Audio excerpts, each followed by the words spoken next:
And in today's episode, among other things, you'll see robots facing temperatures where almost nothing survives, while humanoid robots are starting to walk among people as if they were part of the scenery. We'll also talk about machines learning to express themselves, artificial intelligence's training inside virtual worlds, and supercomputing aiming for space. In addition to drones entering nuclear reactors and even metals that simply refuse to sink. When we put all this together, it becomes clear that it's not just about advanced robots, it's about material systems and intelligences being redesigned to exist in environments where life could never go on its own. Let's understand all of this.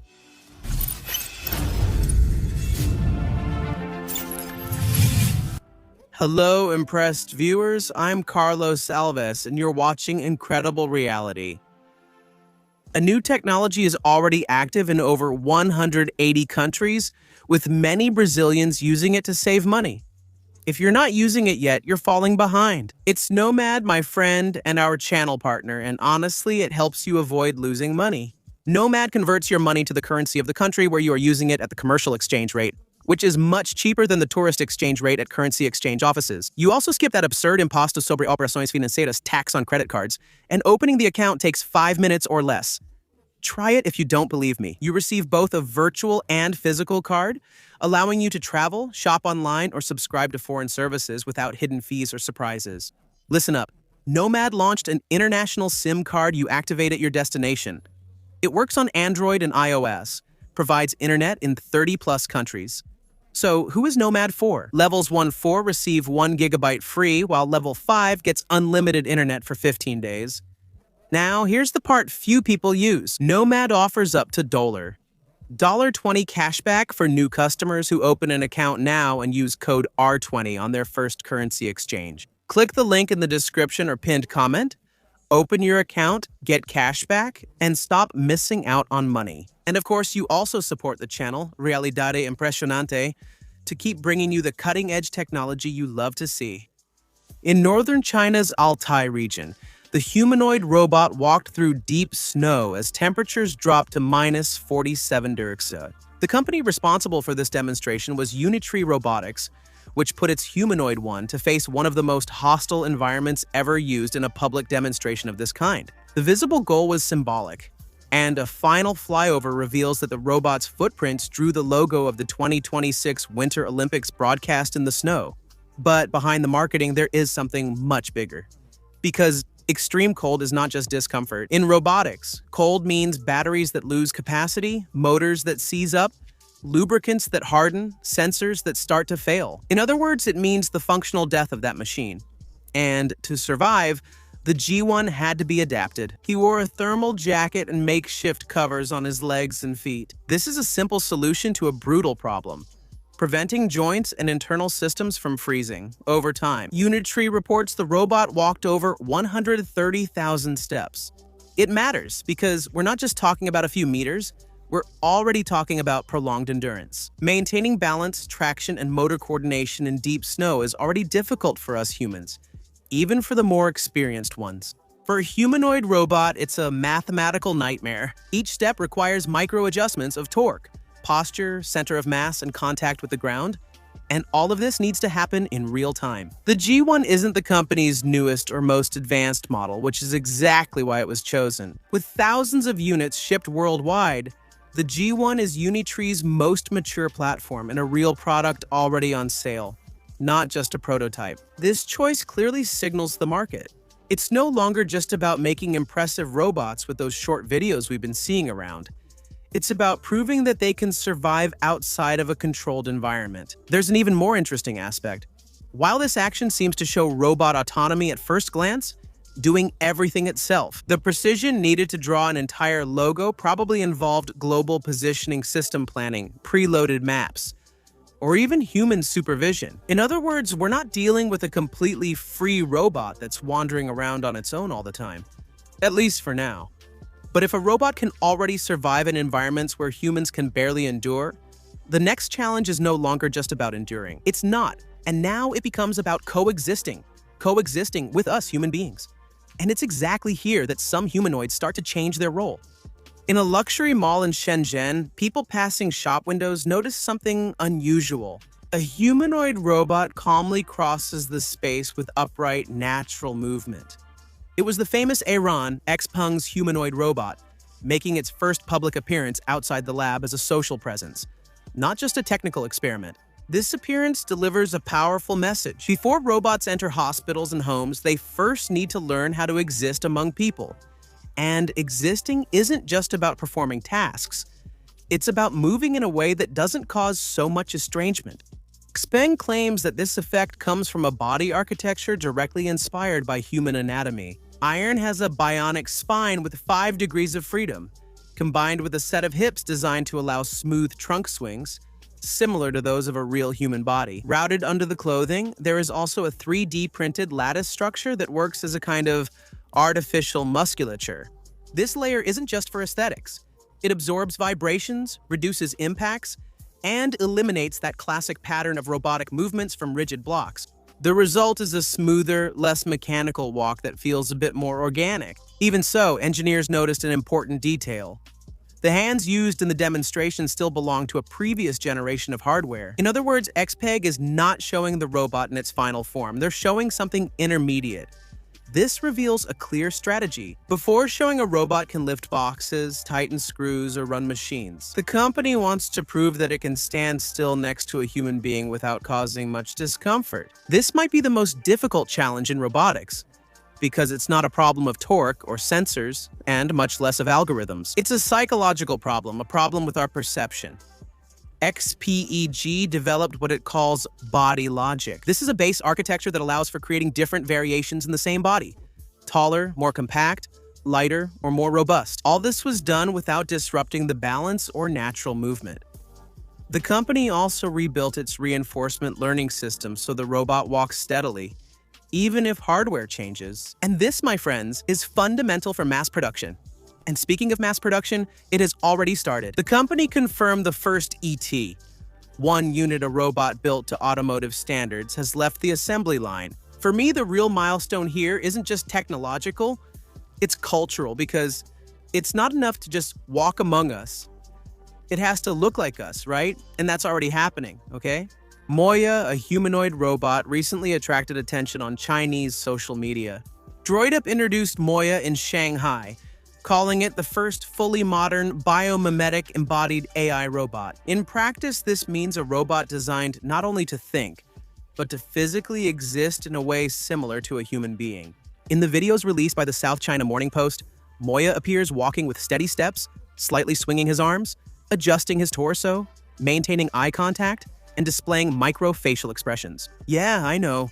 The robot is a little cross-eyed and pretty artificial, but let's cut it some slack at this early stage because it even managed to show some subtle smiles. The company claims that the robot's gait reaches 92% accuracy compared to the human standard. It's not about running, it's not about jumping, it's about looking natural. At 1.65 meters tall and about 32 kilos, Moya was built with proportions close to those of an adult woman. According to DroidUp, she maintains a surface temperature of 32 to 36 degrees to make interactions more realistic. But the main point is the concept behind it. Embodied artificial intelligence instead of AI that lives only on servers. Moya was designed to perceive, reason, and act within a body. This approach completely changes the relationship between software and hardware. The body is no longer just a support. It becomes part of the intelligence itself. The audience's reactions reflect a well-known phenomenon. Some people were fascinated while others felt uncomfortable. It's the so-called uncanny valley, that is, when something is almost human but not quite. Doroi Dapu apparently isn't trying to avoid this valley. Instead, she's trying to cross it. Instead of focusing on factories or heavy industrial tasks, the company targets applications in healthcare, education, and commercial environments. Places where presence, communication, and appearance matter much more, or at least as much as function. Moya wasn't designed to carry boxes. She was designed to talk, help, and accompany. The robot is expected to hit the market by year's end at an estimated $7,700. Yeah, my friends, when machines start to imitate gestures, expressions, and even behaviors just like ours, You might be wondering where they learn all of this. The answer could be in worlds that don't physically exist yet or may never exist. A simulation. Let's explore this. For years, artificial intelligence has learned by analyzing online texts, images, and videos. But there's a problem. The real world isn't made up of just pixels. It has weight, friction, inertia, and of course, consequences. And it's exactly this gap that Google Dimension is now trying to fill. The company has just opened to the public a research prototype called Project Gene, powered by the Gene 3 model. On the surface, it looks like a creative tool. You describe an environment or upload an image, and in seconds, an interactive 3D world appears that you can explore in real time. But underneath that, there's something much more ambitious. Gene isn't just creating scenarios, it's learning how these worlds work. When you walk, things move. It's push something, it reacts, change direction, and the environment responds logically. This means the AI is beginning to develop what researchers call intuitive physics. This is a basic grasp of cause and effect in space, and this breakthrough addresses a major bottleneck in modern robotics. Robots must learn millions of movements, but gathering real-world data is slow, costly, and risky. What Google DeepMind proposes is to reverse this logic. Instead of teaching robots only in the real world, create virtually infinite virtual worlds to train them. The Gene generates billions of simulated environments inside them. AI agents practice simple tasks: opening a door, avoiding obstacles, navigating through rooms, holding objects, falling, making mistakes. In other words, it's a continuous cycle.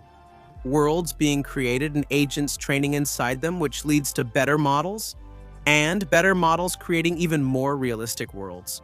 The ultimate goal is to train intelligences that will one day be transferred to physical bodies. Companies like Uptronic are already developing robots to receive this type of brain trained in simulation. Project Gene still has clear limitations today. The worlds last for only about a minute, there are delays in the commands, and the physics sometimes behave in a really strange way. But the point isn't perfection, it's the direction.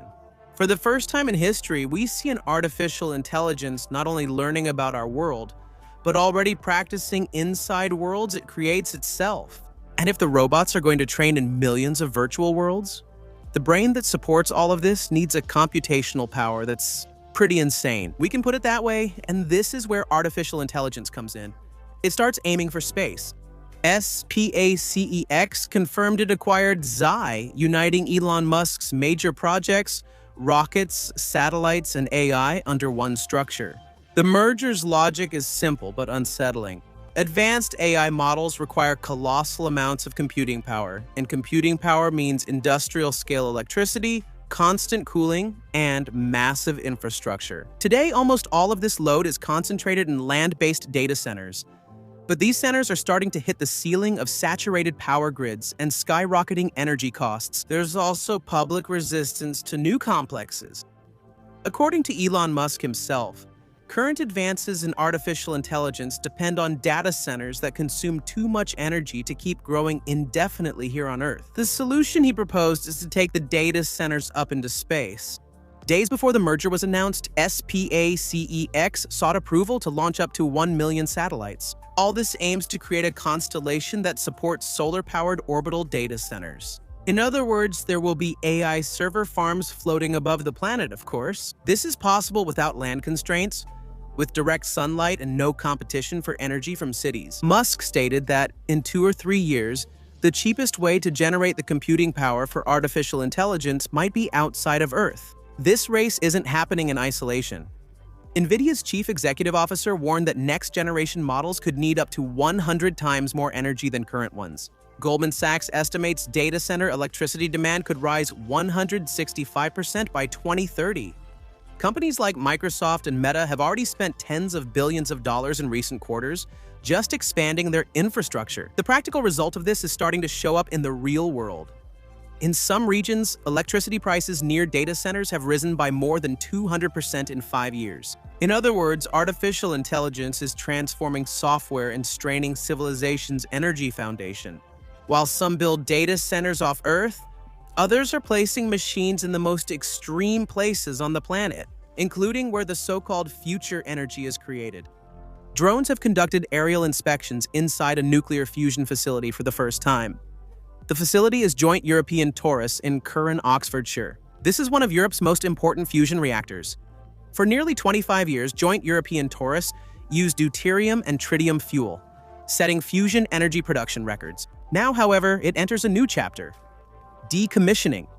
And decommissioning a fusion reactor is almost as complex as operating it. Before any structure is dismantled, engineers need to map, measure, analyze, and check every inch of the facility. The problem is that most of these areas are simply too hostile for human presence, and that's where drones come in.